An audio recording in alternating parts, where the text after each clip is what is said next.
All right, hello everybody, and welcome to D&D Design, Demon and Dragon Design. I am Demon. No dragon. Yes, and welcome to our little fantastic GM to GM. We don't want to copyright infringement because I know Wizards of the Coast owns Dungeons and Dragons, and Dungeon Master is apparently a Dungeons and Dragons specific term. Did not know that. Yeah, I guess you just got to start the video over. I mean, No, oh no, oh no. This is this is it now. We're in it. God. So that's fine. It's fine. Yeah. So world building. So I think what we'll do, how we'll set these up for listeners in the future is we'll do one topic, and then we'll go through some specific questions, and we'll just see kind of where we take us. So I have been a dungeon master slash game master now. Oh God, 15 years or so.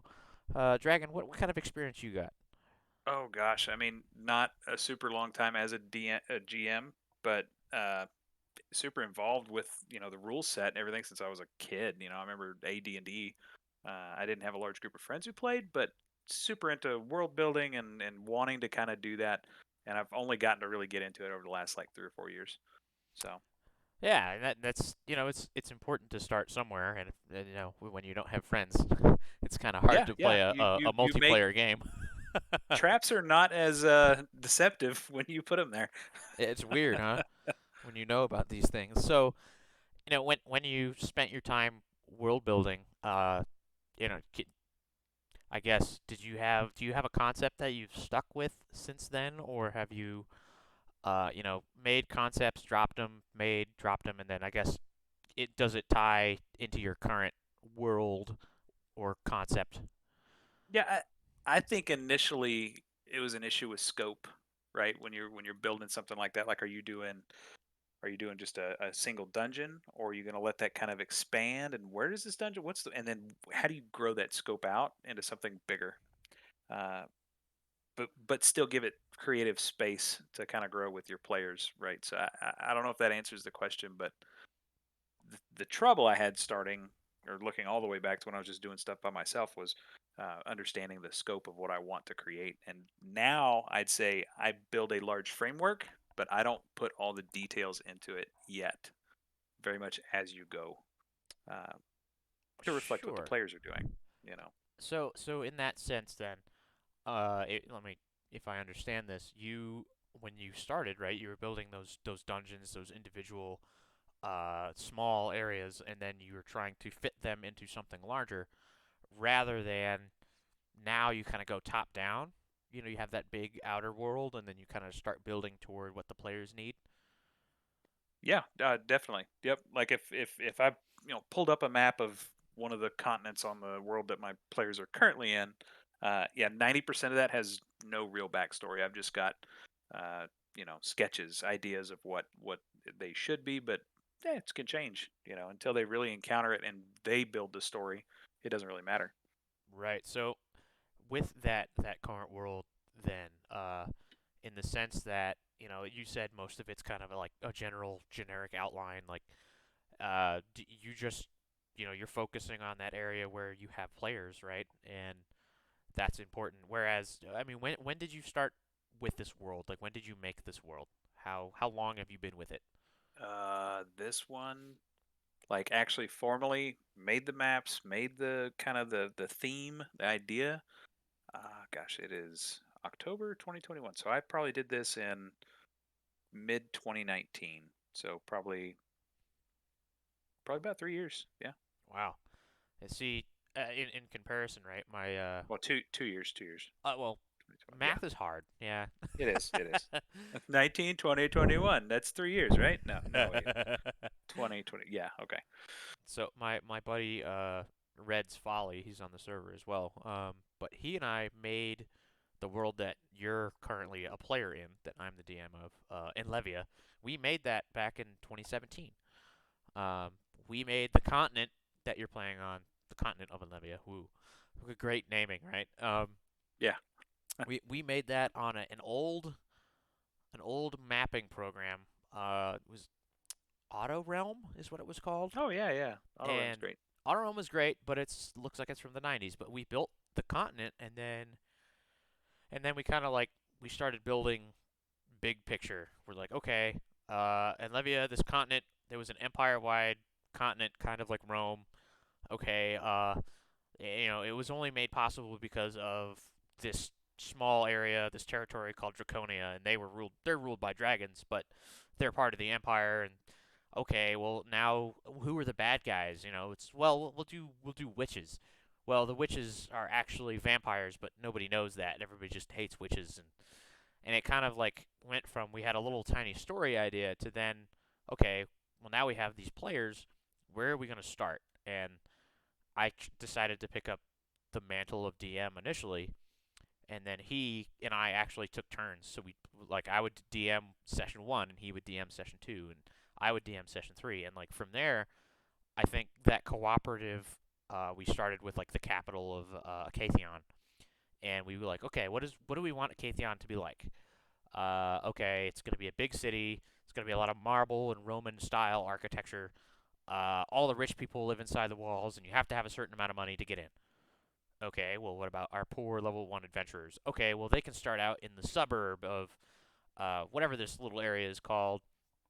And okay, well, what's in the suburb? And you can see how it kind of spirals down from that really large outlook to that small level. And now, just 5 years later, or 4 years later, see, I can't do math either.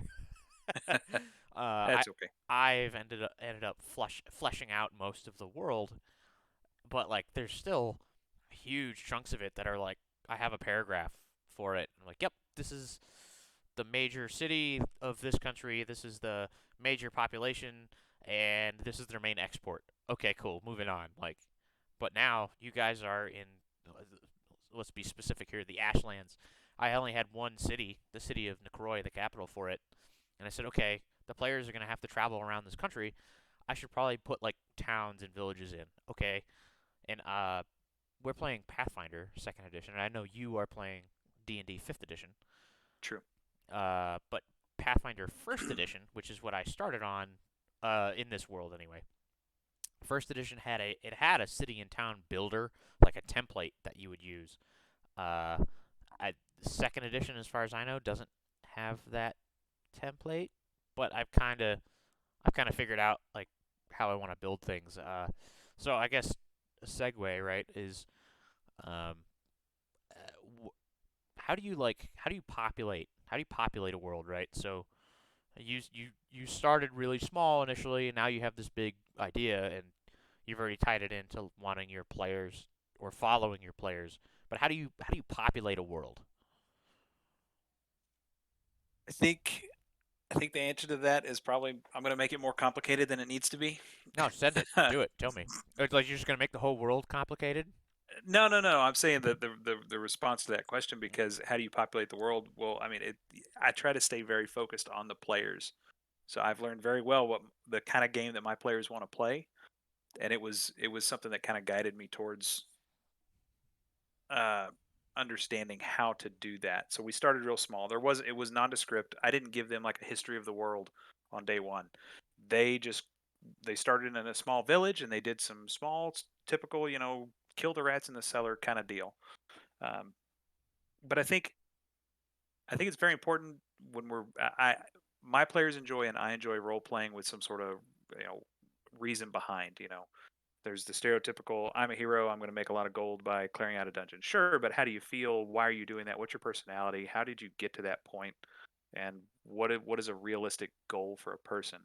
I bring that up because it ties to populating the world in that what kind of story do you want to tell? I mean, I could go with the traditional humans, dwarves, elves, they all live together and sometimes they don't like each other and that's it. I don't like that. I want it to be a little more complex. So it caused me to ask questions once my players started to bridge out from their initial village. And I'm like, okay, well, actually, where is this place? What is this world I'm building? Why does it exist? Why does the planet exist? What's the history of the planet? That's where you start getting into those things, and then I can mold that to engender some more role play and some more enjoyment for my players. Really, uh, Okay. yeah. You know, It's tying your players into your build process is what I did. and to I suppose contrast that, right, is with my world, right? I had come up with before this group of players I have right now got into the game, I came up with like a 60, well, maybe not 60 pages, but I have a 65, 69 page uh, background document, I suppose, like very surface level things. But I also have a 20-page document on like this is how the world was made and this is So why the world was made. And like it doesn't necessarily have to be shared with the players, but like I guess as a difference in perspective, like that's how I built and then decided to populate. Um, I guess like overarching population centers. Like yeah, this country has a lot of dwarves and humans in it, and this country is vampires. And then as I got into the campaign aspect, it's like okay, they're in this city. What kind of people need to be in this city? Well, my players, we're gonna play a kind of political campaign. Like you guys are a lot more mature than some of my other uh, my previous parties. So you're willing to deal with some other themes. So I'm like, how do I fill this in with both NPCs that I want, and then just general populace, families. I guess populate in the sense of NPCs wise. yeah, uh, it's funny. You said yours is like 20 pages. You got several documents that are very large. My entire history of the world is uh, 2.5 pages of 11-point font. Okay, well, you know what? In that sense, tell me a little bit about it so that the listeners here can actually kind of get a grasp of what your world, your fifth edition world, is like. So I guess how it kind of came about was, like I said, they started in a small village, and I knew this had kind of a traditional medieval feel because it was really the first real world I'd tried to really build outside of just small dungeons and that sort of thing. So as they were playing, I realized that they enjoyed that aesthetic, but I wanted more nuance to it. So I said, hey, I want this to feel more like a not colonization, but a moving to the new world kind of thing. But I'm not referencing a brand new MMORPG by Amazon. I'm just saying I'm really not. I mean, I built this 3 years ago. I wasn't tracking that back then, No, of course. but We would love I a wanted it to sponsorship though. to feel that way because that creates conflict, right? Like there's people coming from somewhere, and I said, well, why are they coming from one continent to another? Why? How long have they been in this one? And what caused that migration to that move? And I said, okay, well, there's some sort of cataclysm. What is it? Well, I haven't decided yet, but it's some sort of magical cataclysm. Sure. Why does this planet exist? And what kind of do I want to create everything from scratch, or do I want to kind of steal from, say, Forgotten Realms? I don't know how much you care about what I say as far as that goes, but I No, want no, I no. want to Go I ahead. want to take content from something that kind of exists, but I don't want to use it in that way. Like I don't want to use their cities. I don't want to necessarily use those pieces. So how do I make that make sense?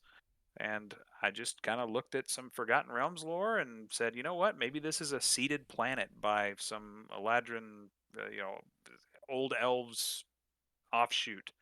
So this is a planet that's it's similar to Forgotten Realms. It's really only taking maybe 10% of it, uh, as far as gods and history and that kind of stuff. It takes small pieces. I can fit it into that mythos, but it's really its own thing, with its own history and its own background that's slowly grown over time.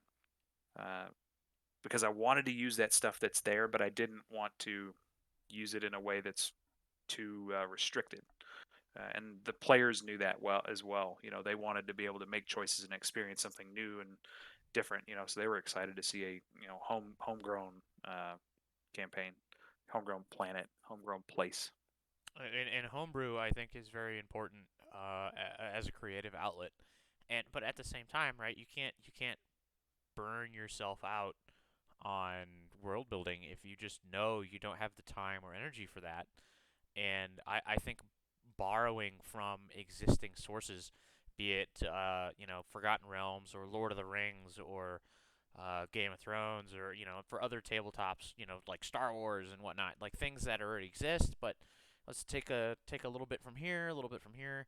I don't think there's I believe there is a creativity that still exists, but like what's original, and your Oh ideas yeah, are original, but like there's nothing really original anymore. yeah. No, this has Human been done. beings have been on this planet for how many thousands of years? Like somebody's done it before. It's just you're adding your own personal twist on it and making it original. And then some DMs just run out of the they have those like those path booklet, the pre-built Yeah. adventures, and then like you're like, hey, I like these ideas, and I'm gonna but build something totally new with it, and then me and my bud Red just were like, we're gonna do a brand new thing just in the middle of nowhere. We're gonna do it. It's gonna be great.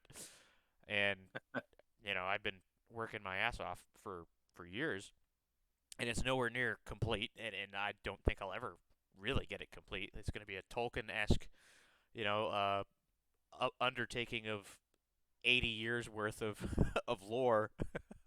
Yeah. And I gotta really dedicate myself to the craft, but it's just dependent on how much energy uh people DMs want to put into it. And speaking of that kind of inspiration, right? You mentioned that you kind of wanted it to be that medieval sort of style, and but you take inspiration from that new world experience. Like what inspires you to kind of world build, like to you know build stuff around the world? Um, Man, a lot. We were asking like, what's the inspiration for where you get things? We just said it. We pull from all kinds of places, but personally, I enjoy world building. I enjoy creating something and seeing how my players react with it and how they behave within that construct. That they don't even notice it's a construct, right? Because they own it. They're playing. They make the decisions. Yeah, I kind of gave you a playground though, and that's super fun. Like I really like that. It's a great creative outlet.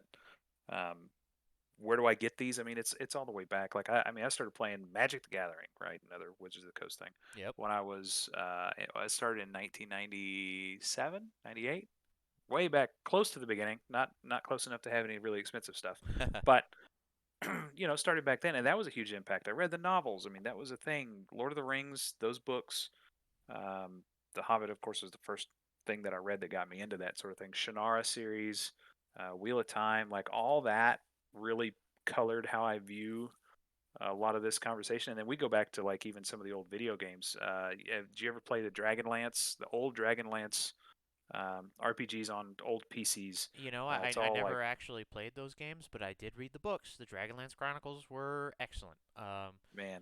Dragon I Riders of Pern, that so was that was a good one. so we say there's nothing truly original. Well, yeah, I mean, and there's decisions that I make and things that I use in my game that's whether I notice it or not come from that kind of background. I mean, I don't realize it, but they do. Right. Um, I also love to reference and I think about this because you think about the story of J.R.R. Tolkien, Yeah. and you look at Lord of the Rings and what I had read. I don't know the depth of truth to this, but he used a lot of his real life experiences and real life places where he grew up Yep. to influence some of those things that he's some of those places that he's built. I just made a city, and you helped me make this city actually recently, Yep. in my world of Allure, on the continent of Saint Celeste, and it's the city of Eastbrook, which has a very much San Antonio Riverwalk slash Las Vegas Strip kind of growth in it, and then all the politics and the movement that happens inside that. Oh, and it's a port city, and so it's a melting pot of cultures and architecture styles and that sort of thing. Well, I did that because of Vegas. I've had some experience in Las Vegas, living there for a little while, and then same thing with San Antonio. You take those places and those experiences that kind of inform how you want to start building that. Right.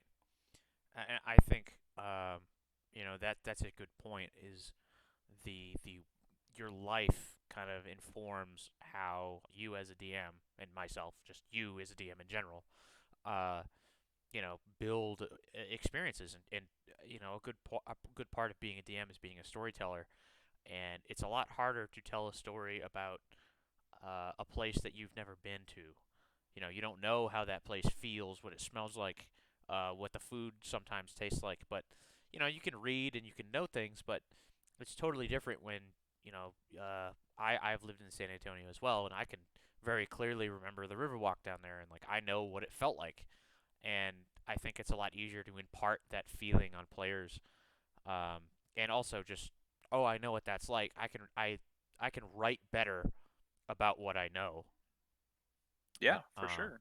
and a big example for me is on the continent of Enlevia. The center of the continent is the Enlevian Plains, and I think of that kind of like prairie, right? It's the open plains in the middle America, right? In South Dakota, Nebraska, Wyoming, Colorado.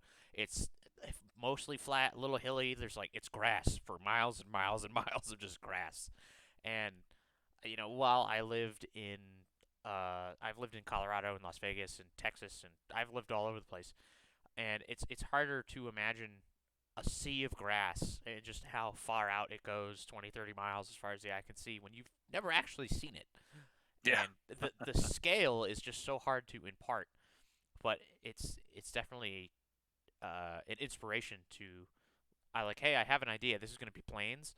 Oh shit, I know what the plains look like now. I know what the wind sounds like through the grass. I know what it smells like in the summer and the fall, and I know what the weather is like. Shit, like there's so many things that you can touch on as literal real inspiration, and then like we said about the books and the video games, like that experiential, not necessarily quote unquote real, right? But Yeah.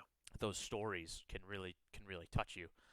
Um, and like my current campaign is inspired in the sense of, uh, the vampires are cool. I've always enjoyed that medieval Eastern European style of like architecture and the horror stories that came out of there, and like the lore and the folklore, and then just taking from the folklore of Romania and of Hungary and Poland, but like not, but also trying to balance that being inoffensive um, is a tough thing as any DM would would know. Definitely. um, but being able to take that and appreciate those things, I think are a huge important deal when world building. Because like you said, the world is yours to build, right? It's like you're the brain and you've constructed all of the bones, and you kind of put a skin on it, but like where's the where's the gore on the inside, all the organs and stuff? Well, that's your players, you know, helping to move that body forward along the story. So So kind of a weird metaphor, but no, I think it 100% makes sense because I was just as you were talking about that, I was also thinking about uh, we use experiences, but I also said in the beginning that I use my players, and I definitely do. And as I played with them, I found out they like two things. They do enjoy kind of grimdark, uh, not grotesque, but kind of shocking moments, things that are a little real, a little too real sometimes. Uh, you know, they enjoy that because it's kind of shocking and it makes them a little uncomfortable, and they like it, but not in a I don't go down some of the roads of some of the I don't want to say banned topics, but topics that I just don't want in my world. sure. But things I do, the impact of an arrow at a certain part of a body and the response of that, they do enjoy that little bit of shock. But the other thing they really enjoy is comedy. So that's a fun thing because I love dark comedy. So Yeah, it's yeah. perfect. And that actually hit on our last session. They had arrived in, like I said, Eastbrook was a Las Vegas, San Antonio kind of blend, right? It was kind of weird, and it's a lot of cultures together. They showed up, and in the cheap part of town, there's a big racing arena where they race drakes. And so I made it the Crimson, what I call it, the Crimson Bovine Drake Races, which is obviously a ripoff of certain air races by a certain energy drink company. uh, and they had an absolute blast. It had the darkness of, if you've been in those kind of places, like just packed with people and rudeness and trash everywhere, and just that kind of that feel. And then gambling was something that I was willing to explore with my players. The kind of the depravity of it. The DMPC that I'd thrown in there because we're low on players, so I threw somebody in there from time to time as a companion. She was kind of gambling addicted, and she went into this just absolutely over the top excited. But anyway, that world building piece, that piece that I built there, I'm not just relaying the story of the Drake races, but the Drake races were so much fun because I had built that intentionally to pull out that darkness and that comedy. Uh, you know, among the seven Drakes, one of them was actually a uh, undead Drake that was covered with leather to make him try to look real, and that caused so much intrigue and investigating by the players. And it was the goofy Drake that never wins, and it actually by the die rolls won a race, Yeah. which was pretty amazing. Which made them think, oh gosh, this thing must be uh, mechanical, and it must be a rigged race. Ah, let's get to that. It was so much fun. But with the world building to make those kind of moments possible, sometimes just taking a breath and going, okay, what do I think they're going to go for? They're going to go for like fun things, silly things, comedy, and then they're going to go for kind of dark things too in a weird way. So how do I build something that pulls that from my players and lets them explore that? And in that exploration, there's a good point there, right? Is you're building something for them, but then, like you said, that they thought this undead Drake, might be mechanical or they might be cheating, and that's helping you build the world, right? In that sense that they are uh, building it along with you through their interaction with it.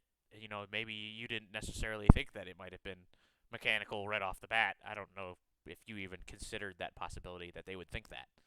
No, no, I didn't. I right after I described it to them, then I thought, oh no, they're gonna think it's mechanical because it was leather draped over something. It looks like there's like framework inside or something. I used the word framework, and they were like, oh Oh, gosh, like, oh yep, it must be mechanical. That was totally my fault, but it worked out really well because then it prompted one of the players who's good at building disguises and sneaking and that sort of thing to say, I want to sneak into the stables between rounds. I want to go check these things out. And I was like, oh gosh, I have not built anything for that. I don't know, but here we go. And then we threw in some comedic moments and some some fun die rolls and some deception and things like that going on. It was great fun. But if we tie it back to world building, it was like I said, just building the opportunity for that. Now they could have completely skipped it, which I think every DM's experienced that. You spend a lot of time in world building or building, just even setting up for a session, and then your players just totally they make a left turn instead of a right, right. of You're course. like, Yep. well, yeah.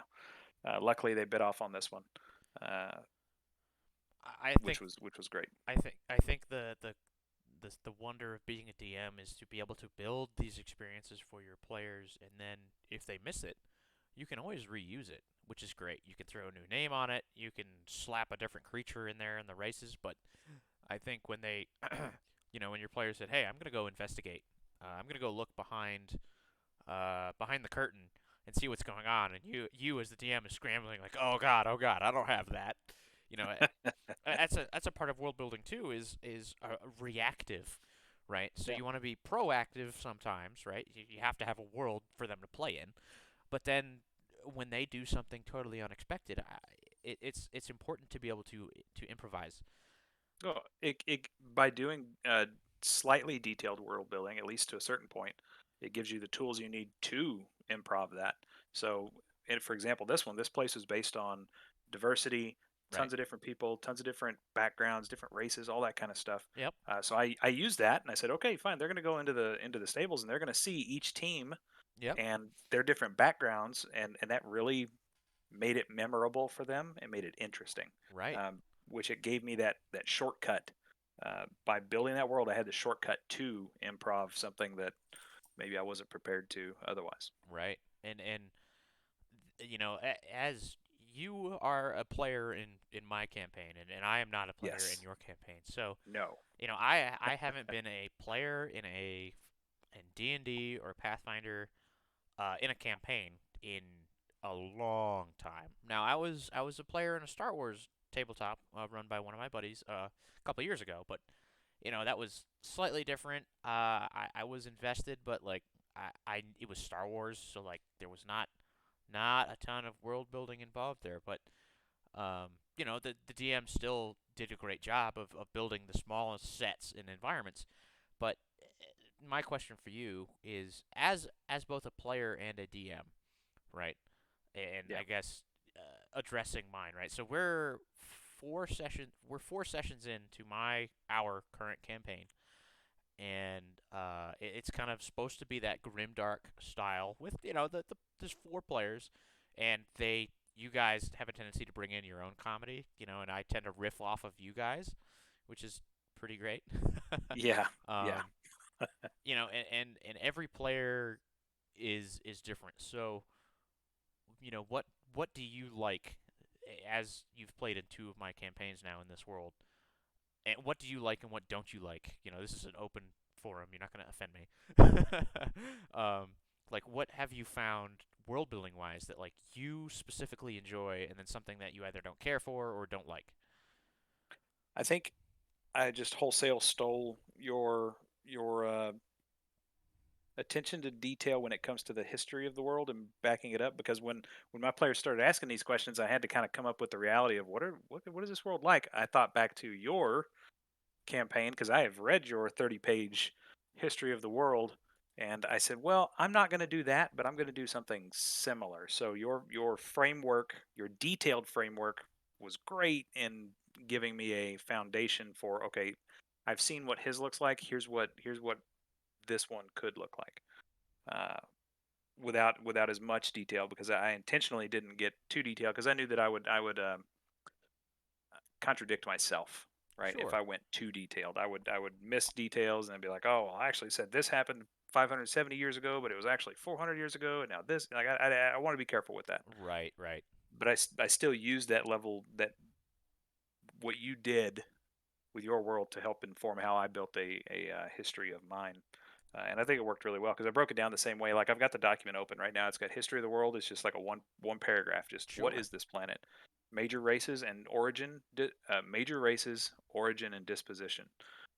With a total time of whatever 20,000 years. Sure. What does this look like? And each race, and this world that I built is actually a seeded planet, right? From I kind of got at that earlier. And when I say seeded, I mean like aliens came and dropped people there.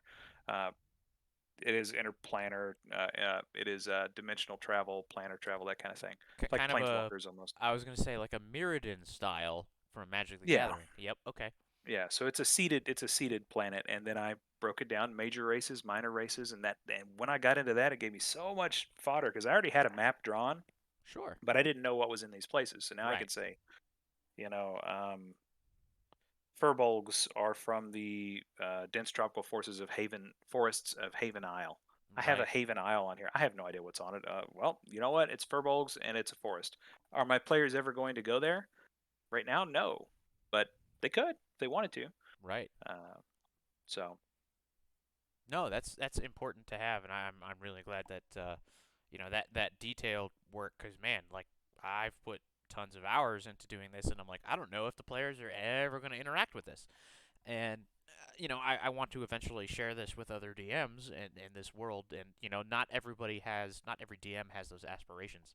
Um, and sometimes like they don't have the time or the energy to put so much detail into it. But when I'm glad that you saw that detail and said, "Hey, I can use that, but not go so hard," until the players, your driving force, kind of drives you to build around them.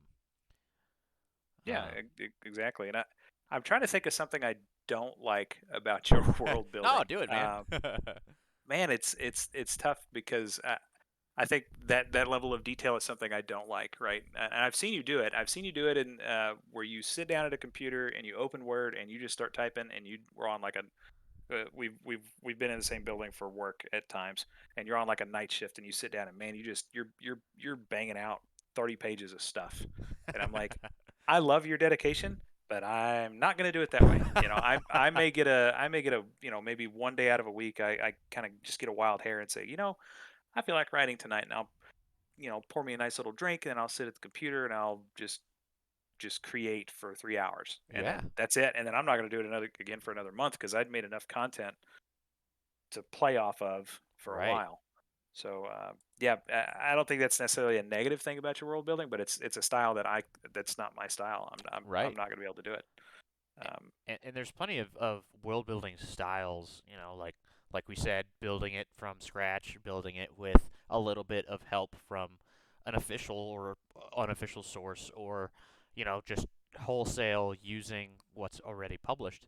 and none of those things are wrong. And it's good to be able to see those styles and to work with those options, and then melding that player, what the player wants, what the player needs, um, or rather, what they want to see in a game, what they want to get out of it, but also the DM being able to tell that story in their little, like you said, their playground.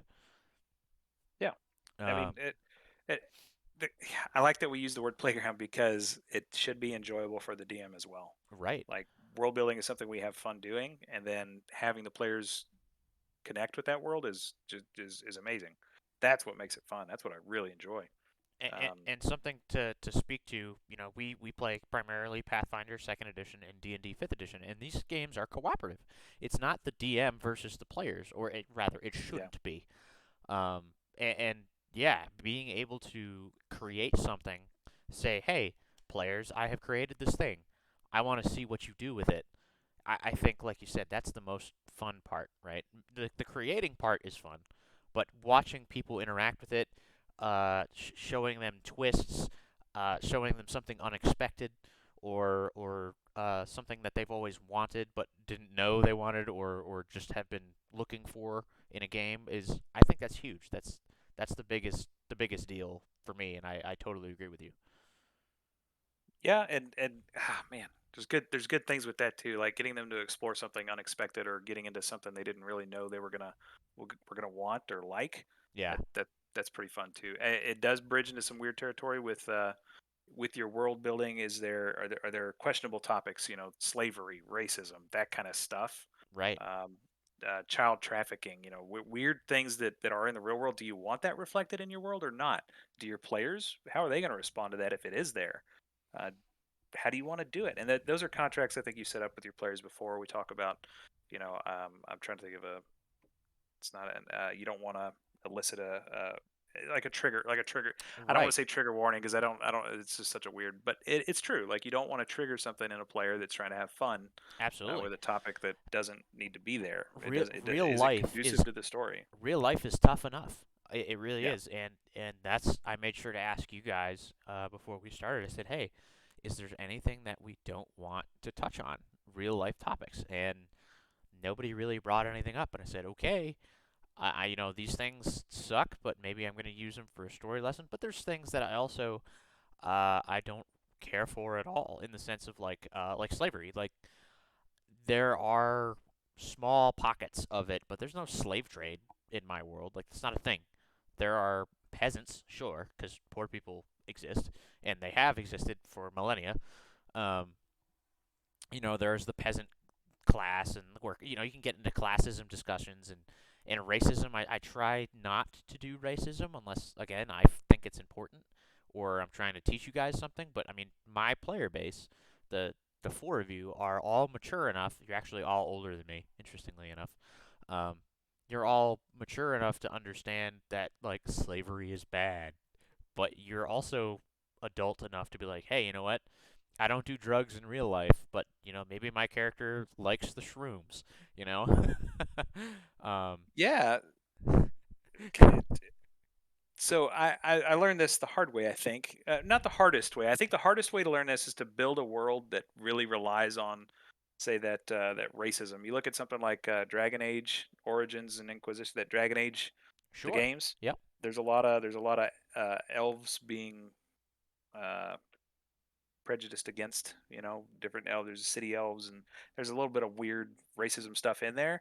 Say you build that into your world, and then you find out your players are not interested in that at all.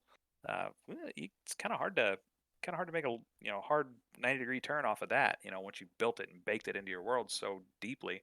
I didn't do that. Like I said, everything was as we go, but I did throw in a rescue for a slave trade Yep. early in our campaign. I didn't really think about it. I was like, whatever. There's some, slaves, and we're going to rescue them and stop the boat that's leaving with boxes full of people, and that's awesome. The players are going to love that. And I mean, of course, as a mission, they had a pretty okay time. And then they ran into one of the benefactors of the slave trade, who was a rich individual in one of the port towns, and was really weird because he took on a very almost pedophilic like persona, Very which was not. sleazy, not what you wanted, Yeah. but like, Yep. you know, No. DMs are It not perfect people, and sometimes you wander in that territory, and as you dig deeper, you're like, holy shit, I should stop yeah. digging this hole. Oh my And god. I need an escape. I need an adult. So like I am the we adult. Oh no. I am the adult in the so room. Shit. we left that quickly. I mean, I found other things that they hooked onto, and we didn't stay with that story set. And now they're on a different continent with actually different players. They're old players they abandoned, and we moved on to a. We kind of restarted the campaign. Oh yeah. But now I got to think about it. Like, okay, what was up with that slave trade, and how can I maybe stop it? How well, okay? Did we say that they were raided or the pirates got bad? And really, where I'm at right now is a large storm. I haven't really figured out the full mechanics of it, but Sure. the continent they're on did just get hit by a very large magical type hurricane, Yep. uh, which I promise I'm not stealing from the Stormlight Archives by Brandon Sanderson. It's an amazing book. It's not the Everstorm, but it's a really big, overpowering storm, Well, and I'm thinking and that could have destroyed. Pathfinders. Oh, I'm sorry. No, no, no. Go ahead. Oh no, no, I was just gonna say that could have destroyed that slave trade fleet and put a halt to it. and, So and the Paizo is the publishing company for Pathfinder. Paizo's Pathfinder world has a like an Everstorm. I forget what it's called. I think it's anyway. But there's a storm like that, and but it's like stationary. So you know, people have been afraid of storms for as long as there have been people, and yeah, you know that's something a primal thing that you can shove magic in it and it works, or you can just let it be as it is and just yep, this planet has great big storms, and that's the magic of being a DM is like you can just write a sentence and change the world, you know, yeah. or Oh, and you can say a word and everything is different. Like you could be like, oh, you know what? There was a slave revolt and now there's no more slavery. Bam, done, easy. yeah, Or and you I, could I'm, say, I'm yep, the storm destroyed it. and on the storm, getting away from the weird topics, not weird topic, the things we don't want to in our worlds. Uh, the storm hit. My players escaped the storm. They went to a city outside of where the storm was, but they're on a river that is flowing from the area where the storm hit. And I am so excited. In the next two sessions, that river is going to flood real big. And I love that being able to own that living world and make it do things. That's also really really cool. So that flooding, they're not expecting it. They have no idea it's going to come, and they're about to go charter a riverboat to try to go up the river into the forest to go meet with some elven nobles. But yeah, that river's going to flood, I, so I it's going to be think super cool. I think having consequences of actions is so important world building wise. Yeah, Incredibly. Like uh as as adults who can read maps, I say that lightly because some of the adults in my playgroup cannot read maps. As a few of you can read maps, you expect or even if you don't really think about it, I think subconsciously you still expect certain actions to have consequences, be it meteorological or not. For example, in the second campaign I ran in this world, you were not part of that one, oh, but the party interrupted a lich, and the lich was attempting a ritual to realign the stars so that he could start another ritual early. It needed an alignment, and he realized he didn't have time because the players spotted him early. And what he ended up doing was he ended up through this ritual pulling a comet out of its proper orbit, and the players interrupted him doing this, and that caused the comet to like hit the atmosphere, break apart, and like there were giant impact craters now that are mostly in the ocean, and that would have normally on any normal planet would have been the end of all life, but like I have gods and deities that can like soften the blow a little bit as it were. yeah. But I changed the map from that campaign to then Dragon, your first campaign that you were in with me. The map was totally different. I added those big uh, impact craters. They became like small seas, and that fallout I wrote into the world like, hey, because you players interrupted this ritual, this comet broke into three big chunks, and the gods protected the planet as well as they could, but they couldn't stop all of the fallout. And because of that fallout, it essentially put a 5-year nuclear winter into effect, which, oh, by the way, in the very beginning of that campaign, that second campaign, the players didn't stop or didn't find the source of a plague, and that plague was like a story hook that they chose to ignore. And I was like, you know what? There are consequences to this. I'm gonna write in that yeah, there was like 5 years worth of plague and like millions of people died, and that was something that they didn't find out until they got into that third campaign. We're now in the fourth campaign in this world. So, yeah, the last campaign that you were in, Dragon. The players, before you showed up, because you kind of showed up mid game, the players had no idea that that had occurred. And when I told them, like, hey, it's been 20 or actually 30 years since the last campaign, these are the things that happened. And they were like, holy shit, I cannot believe that what? We missed that? Like, I remember that being a thing in session 2. And I'm like, yep. And you guys chose to ignore that. And coupled with this near nuclear fallout, here are the list of consequences of, people dying and adventuring fell apart. And uh, the old empire finally really broke apart into, a kind of a Holy Roman Empire esque. There's some inspiration, right, of history, and Yeah. I think it's a big deal now in this current campaign. You guys are 4 sessions in, and you guys were like kidnapped, and they were kidnapped, and like they woke up in graves, like naked in a cave, and they were rescued by a cleric NPC, and these characters have no idea what the fuck is going on. They were all kind of doing their own damn thing, and they all got kidnapped, and now they're all together, and now they're stuck in this vampire country that is like eternally dark because of a magical storm or magical clouds anyway. Uh, and so you guys don't know the consequences of the ending of the last campaign, which was like the 4 horsemen got banished, and like you guys don't know what the hell happened to a certain extent. You're like, yeah, people died and there was plague and famine and whatnot, but you guys haven't really been out of this kind of insulated or isolated vampire country to really kind of figure out, okay, what the hell is going on here and what actually happened. I'm really excited to tell that story if you guys do get to that point, but like I'm not gonna push you there because I want to tell it just now. I have other things I want to Yeah. do. Whew, that was Yeah. a My long my tangent. no, it's all good. My character hates the Ashlands, by the way. That's fair. I think most living creatures, intelligent creatures, would hate being in a country run by vampires, where they could just as easily say hi to you as they could just take you off the street and eat you, and because they're nobility and that's the law, like that sucks. So on the world building on that, what I first off, there's two.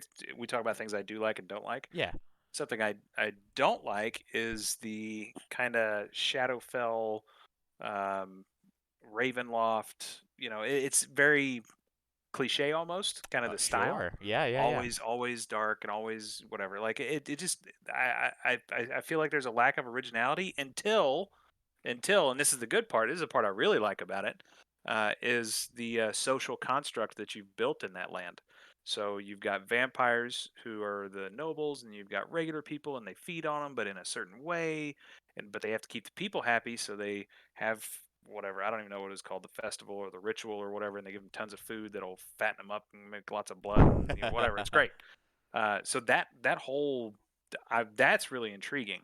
And when we're in a nobleman's like garden or yard, the way I kind of pictured it, and the Blood Queen comes by in a horse-drawn carriage and stops and looks at one of the players, like that's cool stuff from world building. So at first I was like, this is cliche. I do like it, but where's the originality? The originality we had to explore and find, and it was in the social construct.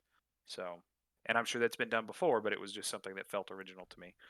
So, Yeah, no, I'm glad you bring that up. And as a DM, you're right. You can have any sort of justification for, hey, I built it X way because I wanted it to be Y, and like, that cliche is important. Cliche is a cliche for a reason, and I yeah, think I think it's it's a useful tool when not overused. And I think the kind of the grim dark, like, oh, everybody is food and everybody hates it and they're all being kept here as slaves and they're just all emaciated and living in the dark. Like, no, that doesn't make any sense to me personally.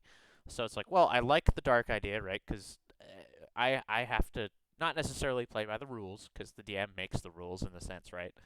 But there's also the cliche that vampires don't like sunlight. I'm just gonna go with this Yeah. example, but vampires hate sunlight. I'm like, okay, so I'm sick of the Skyrim style of like, hey, the vampires are just kind of sitting in the back end, and they want to do this thing where they're gonna blot out the sun, but they haven't gotten there yet, and some intrepid hero is going to stop them.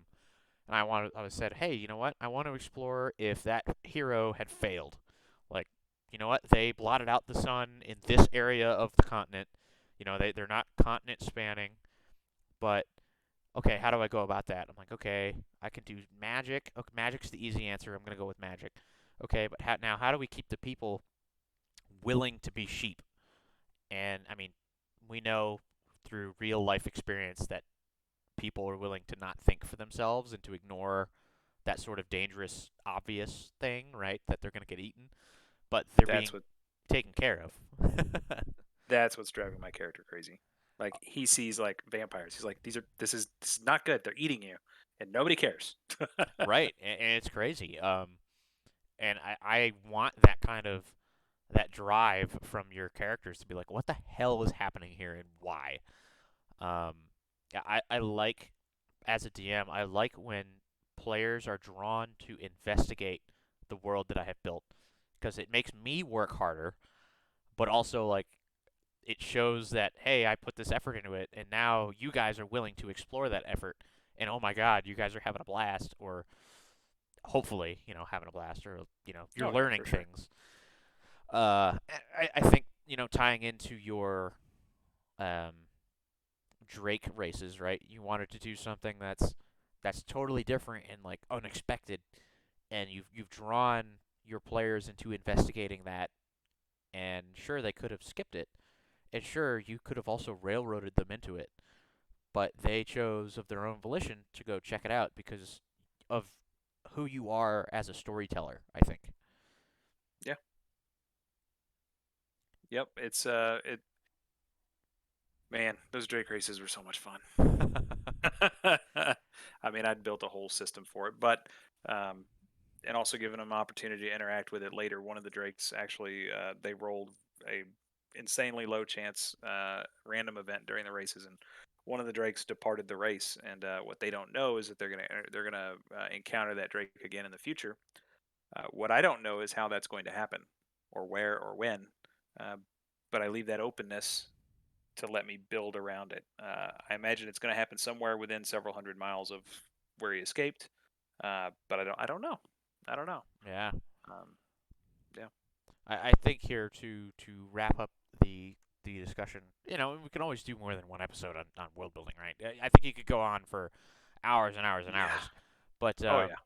and specific to your world, right? Um, do you have a?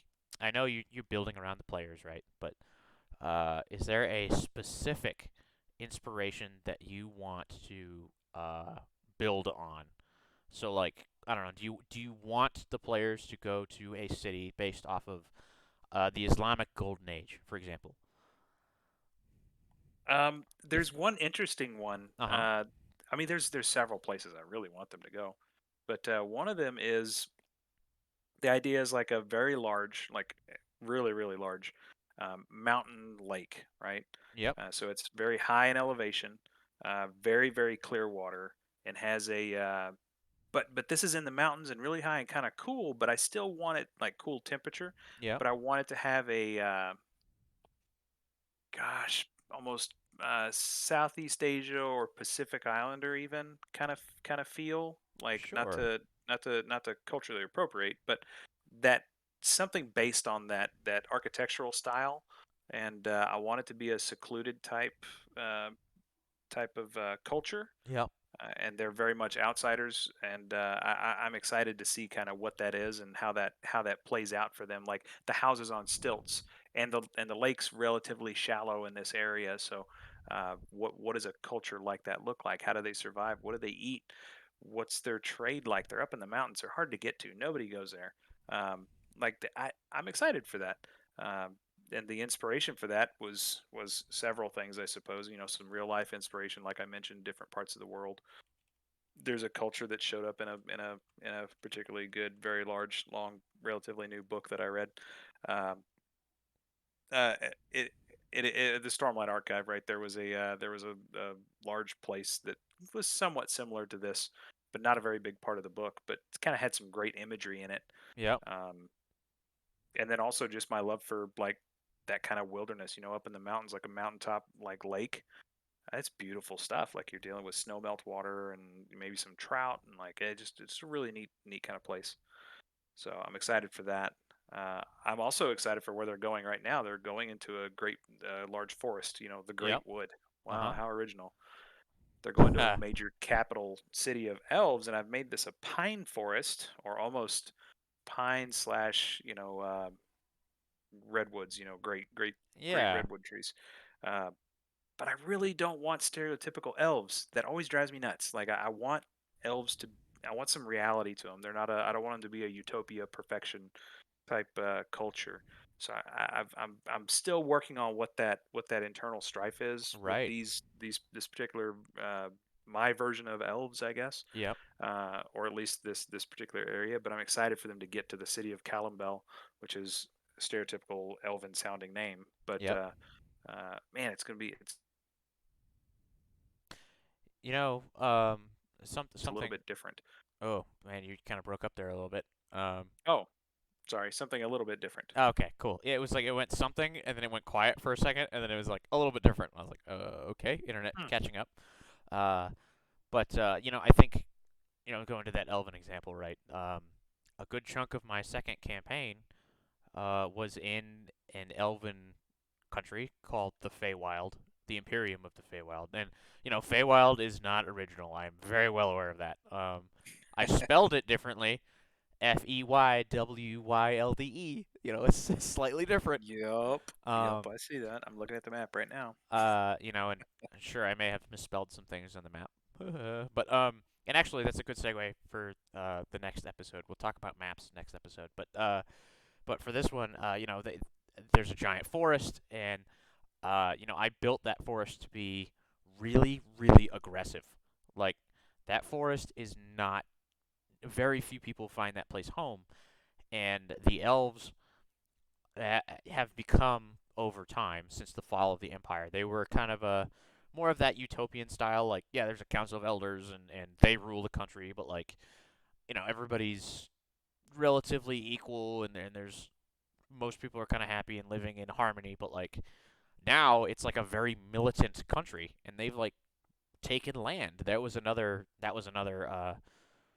story hook that the players didn't want to go with. And I'm like, here's the consequences, the world building consequences of these actions is this country got bigger, took territory, um, took some cities, but like this but anyway, this forest, these elves are now militant, and they were like, we've had to survive, the fallout of all of this empire falling, of this comet coming in, of a giant forest fire, of now the four horsemen. Like they're hyper aggressive, they're purists, and it's totally, I think, 180 from what most people expect of elves nowadays, be it Tolkien style or fucking Keebler style elves.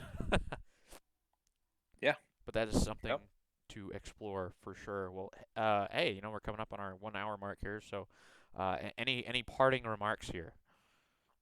Uh, Just putting you on the spot. other than like, yeah, I mean, it's for me. I mean, I think you build these worlds because you want to. You run as a DM because it's something that you find is fun, and just don't forget your players while you're at it. That's the big thing that kind of drives me. Is sometimes I make decisions in world building that maybe I wouldn't normally, but Right. I know that my players need that. For example, starting in a very simple village.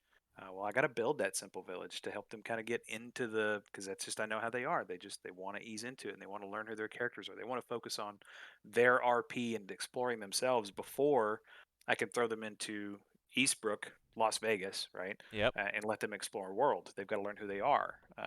So that was part of my world building and then the campaign setup. I mean, I built a small village that was about a 5 days journey from the large city, Yep. and that's just a choice I had to make for my players. And I got them out of that small village as soon as I felt like they were ready. And I didn't push them. I didn't railroad. We'll talk about railroading later, but Yeah. um, I definitely nudged them. Yeah, it's time to go. So Uh, I think my parting shot here is that yeah, when you're world building, listeners, fellow DMs, uh, take into account the people who will be interacting with that world, and if you don't, or if you want to play in the sandbox all by yourself, it's called writing a book. that's true. Very there's some important differences there, but yeah.